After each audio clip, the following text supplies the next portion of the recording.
se ha logrado instaurar esa república, ¿no? Con una legalidad, con una constitución que se respete. ¿Se ha logrado? No se ha logrado. Bien, precisamente es el periodo que se están escribiendo esas leyes, cuáles van a ser la constitución que nos van para el sistema de leyes, para todo, hasta para el comercio, para todo. Bien. ¿Qué más? ¿Qué más podemos decir sobre esto? Y él lo que insistía era que América se proyectara hacia el mundo. Bueno, el mundo era Europa, pero bueno, hacia el mundo como fuente de materias primas. También, en esa relación comercial. Exacto. Sí. Para alcanzar un desarrollo económico, pero bueno, siempre y cuando los países tuvieran una estabilidad y una legalidad para poder...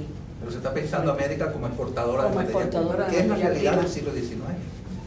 Bien, y los capitales, por supuesto, van a venir de Europa, ¿está bien? Para invertir, para explotar esa materia prima, ¿está bien? Bien. Entonces, como ven, que se está concibiendo, estas son las repúblicas bananeras, ¿no? Que exportan plata, ¿no? O sea, la materia prima es cosa de comer o cosas básicas, minerales básicos que después se van a reprocesar ya en las industrias del primer mundo, ¿no? Y este es un periodo de la América Latina, ¿no? Que es el siglo XIX, ¿está bien? Que se ve como exportadora de materias primas, que sería cosas de comer, pero también minerales básicos, ¿no? Que después se reprocesan, ¿está bien? En otras industrias que estarían siempre en Europa. Todo eso ha cambiado con el tiempo, ¿no? Pero es el siglo XIX. ¿Qué más? ¿Y hay algún sentido de excepcionalidad, no con Chile o con Venezuela, sino con América Latina? ¿Estamos en un lugar excepcional en términos internacionales o no?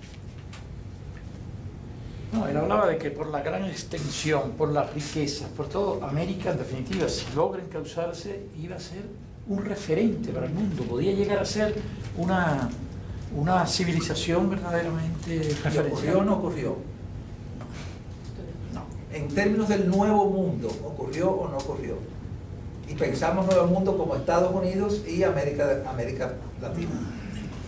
¿Ocurrió para Estados Unidos? Bueno, sí, ocurrió en una parte. En una parte. En una parte, pero en la otra, bueno, lamentablemente él tuvo que abandonar después prácticamente muchas de estas ideas al darse cuenta de que...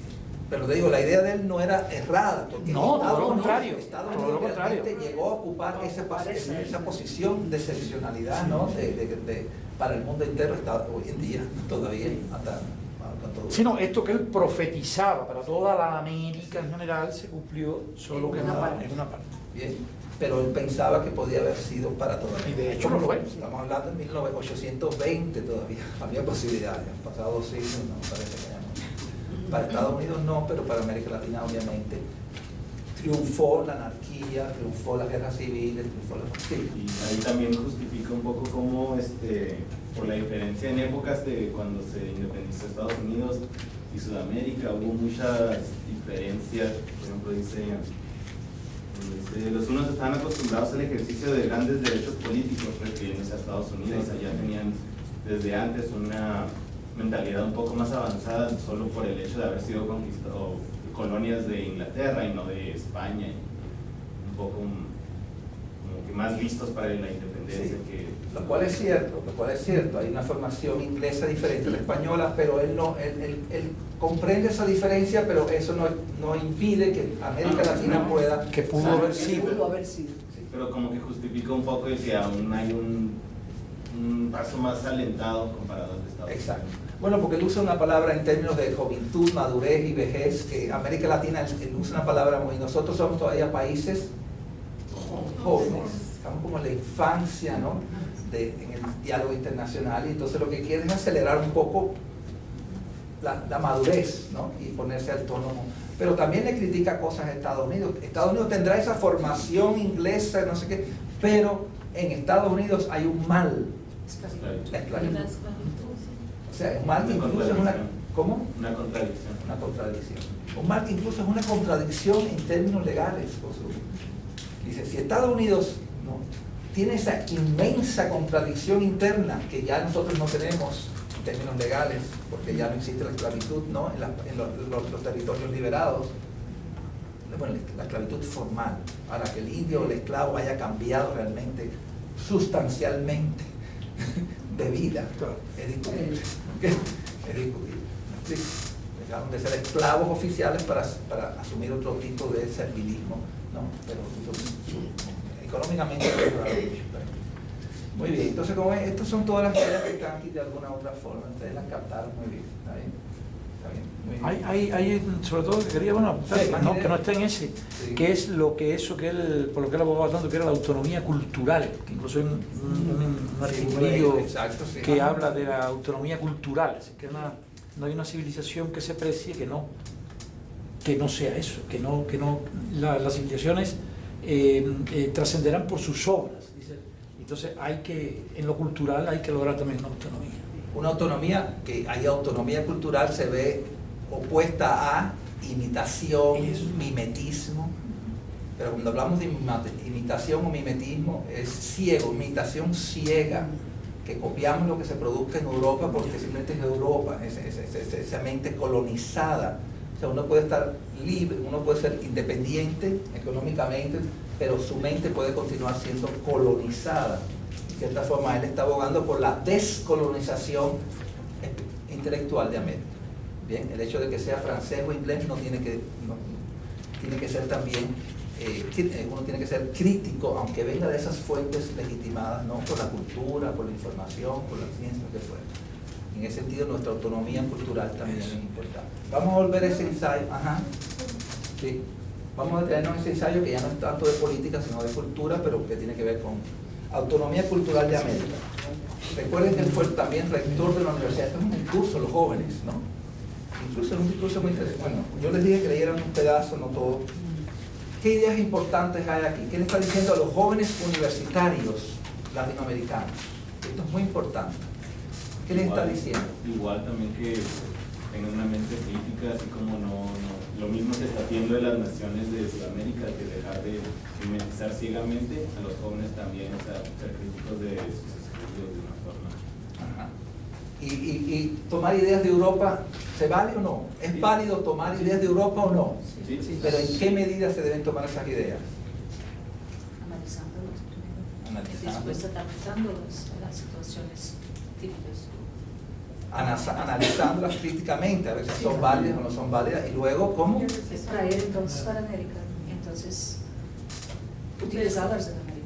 Incluso Las válidas. Sí, las Y válidas. que sean aplicables, luego aplicarlas al terreno concreto que es América Latina. Incluso pide que vayan a las fuentes. Si quieren conocer qué pasó con la conquista de América, pide que lean a las casas, a Colón, y no a las interpretaciones posteriores de la conquista. Ir a la fuente. Ir a la fuente. O sea, incluso cuando leamos a los franceses y a los ingleses, pedirles a ellos sus fuentes. Y eso es muy interesante.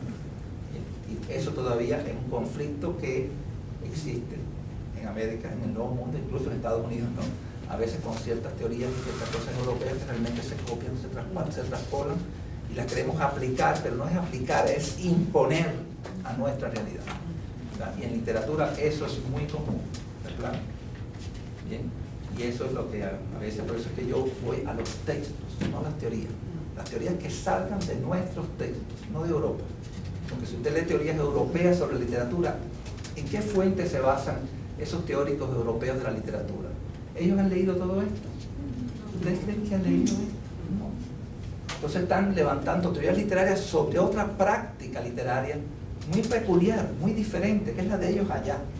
Pero usted va a ver que ellos ni citan a Bello, ni citan a Heredia, ni citan a Olmedo, ni a la Avellaneda, ni a nadie, no, a Borges, si acaso, siglo XX, años 60, 70, cuando Borges está escribiendo de los años 20. ¿Me explico? O sea, su conocimiento de nuestra praxis literaria es otra, por tanto sus teorías obviamente corresponden a otra praxis de la cual podríamos tomar algunos elementos, lo que nos interesa, pero no trasladarlas completamente.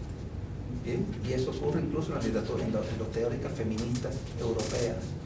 Ellas no basan sus teorías feministas cuando hablan de literatura en nuestras escritoras mujeres de aquí.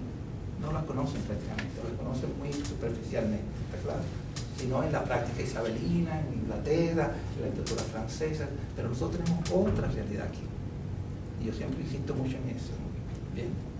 Nuestra gran barroca fue Sor Juana, nuestra gran romántica fue Mujer también. O sea, nosotros tenemos otra historia, muy curiosa. ¿Sí? Y eso hay que tenerlo en cuenta.